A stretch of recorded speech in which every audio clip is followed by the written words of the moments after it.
Monsieur, celui qui est en face de vous aujourd'hui n'est pas un prédicateur islamiste suisse, c'est un professeur d'université à Oxford, dont les livres sont étudiés dans 80 universités américaines. Monsieur, 80 universités américaines. Aujourd'hui, dans le monde musulman, je suis critiqué. En Occident, je suis critiqué. La ligne reste la même, mais je l'ai toujours dit, et je l'ai dit il y a 20 ans, ce discours-là, il est aussi un discours d'avenir. On l'entendra quand les gens seront plus près. C'est-à-dire ce discours où je disais, nous sommes européens, ben aujourd'hui la majorité le disent, et le disent avec force. Mais nous sommes aussi critiques. Comment je confronte. Et je l'ai fait en Angleterre, juste après que Jack Straw soit intervenu sur la question de « il faut que je voie le visage des femmes ».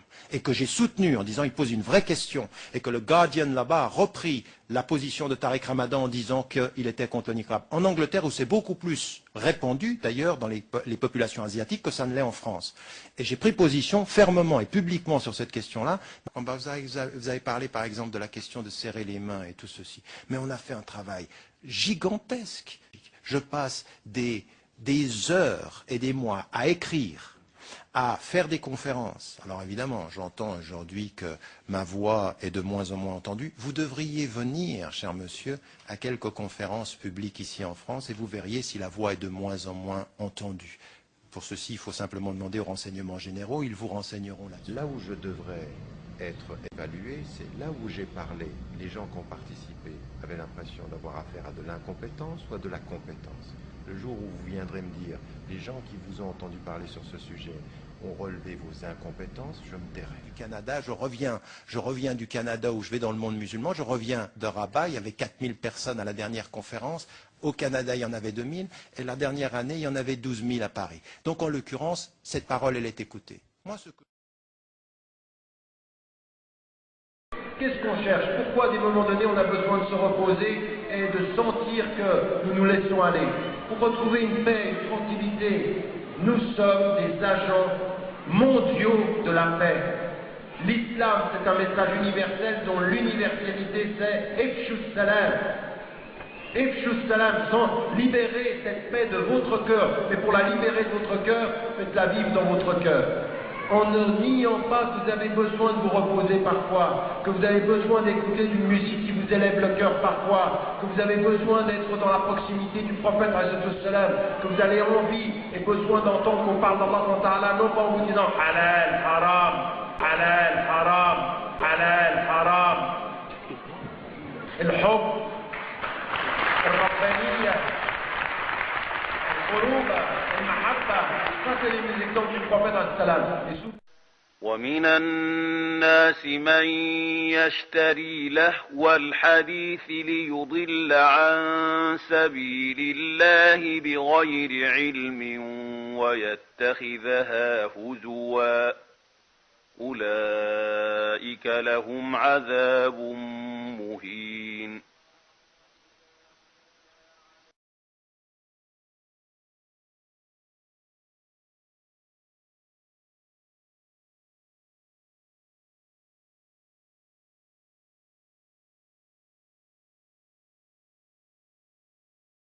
Le problème aujourd'hui, c'est que... contre l'école coranique.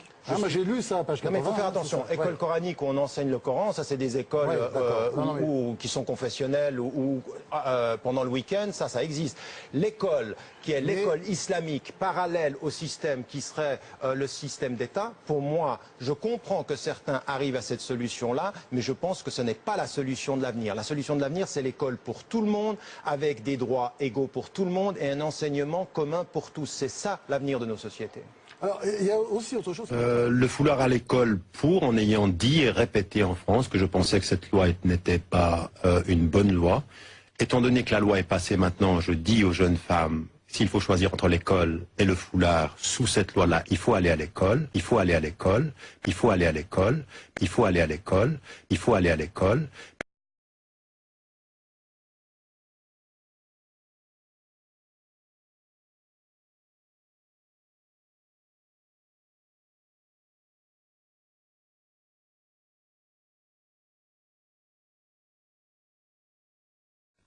La stricte observance des lois du pays où on réside, même si elles s'opposent au Coran. Oui, la stricte observance des lois où on réside, et je vais même vous dire une chose, c'est que... Même si elles s'opposent. Mais elles ne s'opposent pas aux lois du Coran, puisque au nom du Coran, il faut respecter la loi du pays où on se trouve. Ah, c'est marqué dans le Coran? Non, au nom de la bonne compréhension du Coran. Tout n'est pas marqué dans le Coran. Encore faut-il arriver à tout comprendre. Non, non, c'est pas simplement qu'il faut arriver à tout comprendre. Le Coran exige de l'interprétation. Le Coran est un texte éternel pour les musulmans, mais qui a été révélé dans une circonstance historique donnée. Donc tout ce qu'on doit faire comme savant ou comme musulman, c'est de comprendre le contexte de la révélation, puis ensuite comprendre le contexte de l'application là où on vit.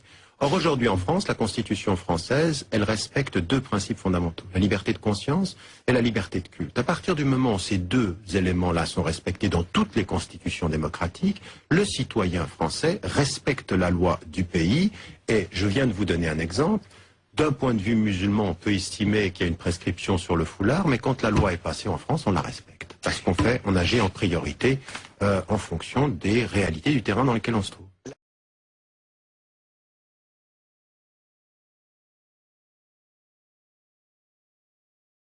Parce on agit en priorité en fonction des réalités du terrain dans lequel on se trouve.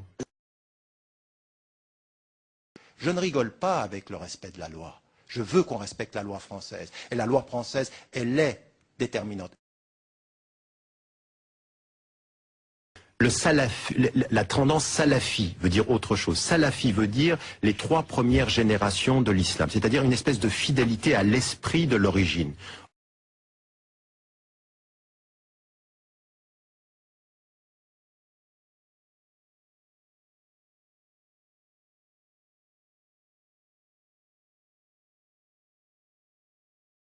Or, qu'est-ce que je trouve dans l'esprit de l'origine, moi? Je trouve des femmes et des hommes qui étaient en accord avec les principes, mais qui avaient une créativité par rapport à leur milieu. Ils osaient être créatifs. Et j'aimerais retrouver aujourd'hui le souffle de l'origine, des salafis de l'origine qui étaient fidèles, mais sans risque, sans avoir peur d'évoluer dans leur fidélité. Et je dis, pas de fidélité sans évolution. Qu'est-ce que je dis quand je dis salafi? Des savants des premiers siècles étaient beaucoup plus courageux que nous le sommes. Ils avaient l'esprit du départ et le courage de l'interprétation. Ils venaient avec des interprétations complètement nouvelles. Aujourd'hui, nous avons une pensée sclérosée. Donc, le réformisme salafi, c'est celui qui prend les textes au sérieux, mais qui insuffle le courage de l'arme critique, de la question sur le développement, qui n'est pas une pensée de la défensive. Aujourd'hui, il y a un réformisme de la défensive et il y a un réformisme de la réinterprétation. C'est ma position.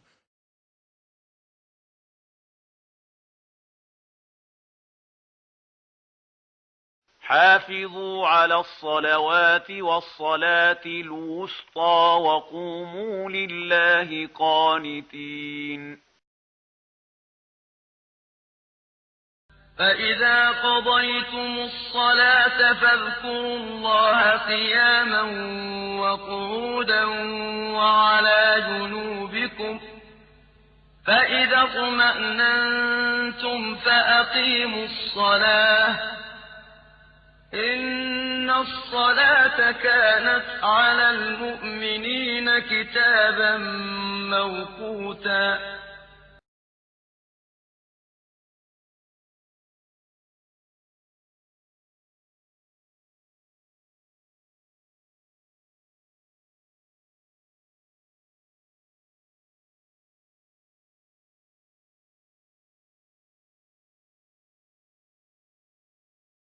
D'un point de vue musulman, quand vous travaillez dans une entreprise et que dans le temps de votre travail, vous ne pouvez pas accomplir votre prière, vous faites votre prière après le temps du travail.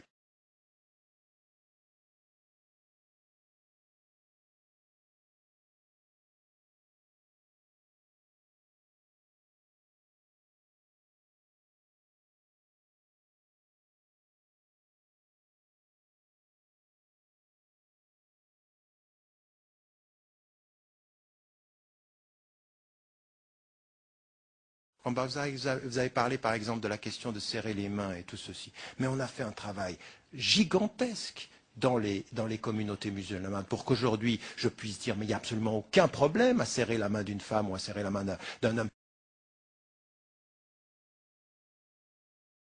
Bonjour Tariq Ramadan. Bonjour. Bienvenue. Ça va? Vous allez bien? Ça va bien et vous-même? Très bien.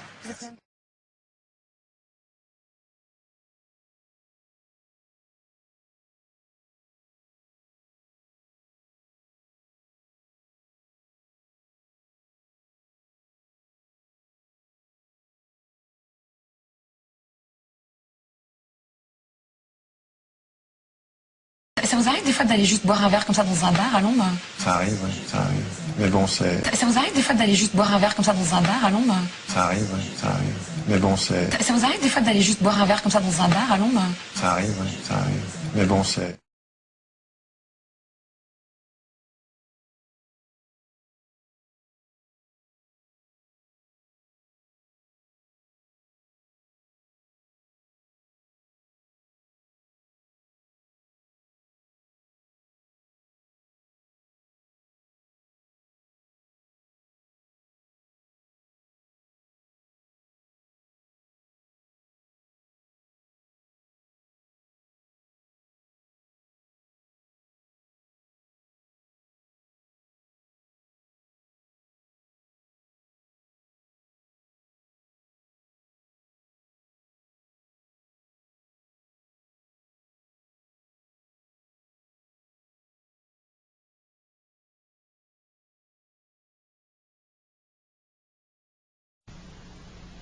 نسعد اليوم بتواجد أخ كريم وكبير وضيف عزيز وهب سني عمره المديد لخدمة دين الله وإصلاح مجتمعه، داعيا بما مكنه الله من علم وفقه إخوانه المسلمين إلى سبيل الرشد والصلاح. فضيلة الشيخ محمد بن صالح العثيمين أمد الله بعمره، هذا عمل صالح، ومن عليه بوافر الصحة وسعادة الدارين. الشيخ العثيمين عضو هيئة كبار العلماء. يكفي الله يسلمك. أعرف كريم تواضعكم، ولكن الإخوة يريدون أن يعرفوا شيئا. أبدا. بارك الله فيك وشكر لك مسعاك، وأنا أعرف أنك تبحث عما عند الله من أجر، ولست بانتظار إطراء أو مديح مني أو من غيري. وفقك الله وشاكرك لمسعاك ونفعنا بغزير علمك. ومن قال ومن سمع.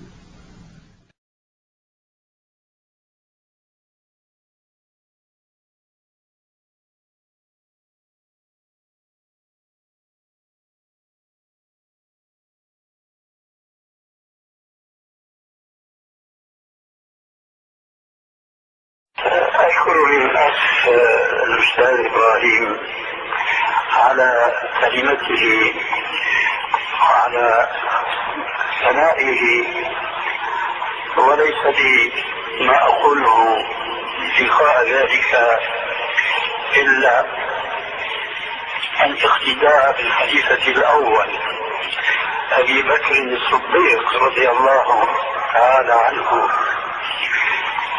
الذي كان الخليفة الحق والأول لرسول الله صلى الله عليه وآله وسلم. ومع ذلك فكان إذا سمع شخصا يثني عليه خيرا، وأعتقد أن ذلك الثناء مهما كان صاحبه قد غلا فيه، فما دام أنه خليفة رسول الله فهو بحق. ومع ذلك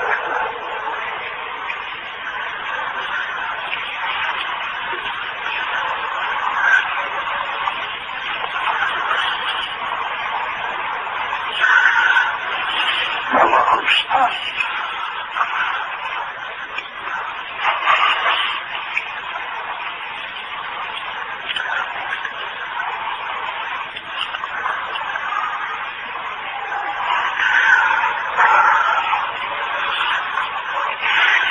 ومع ذلك كان يقول: اللهم لا تؤاخذني بما يقولون واجعلني خيرا مما يظنون واغفر لي ما لا يعلمون.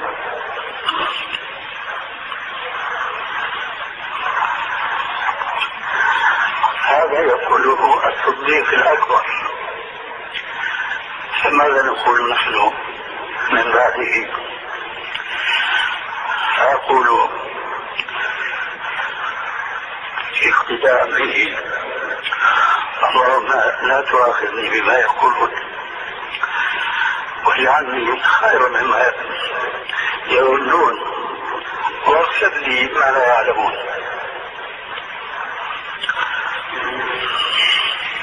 الحق والحق أقول: لست بذاك الموصوف الذي سمعتموه آنفا من أخينا الفاضل إبراهيم، وإنما أنا طالب علم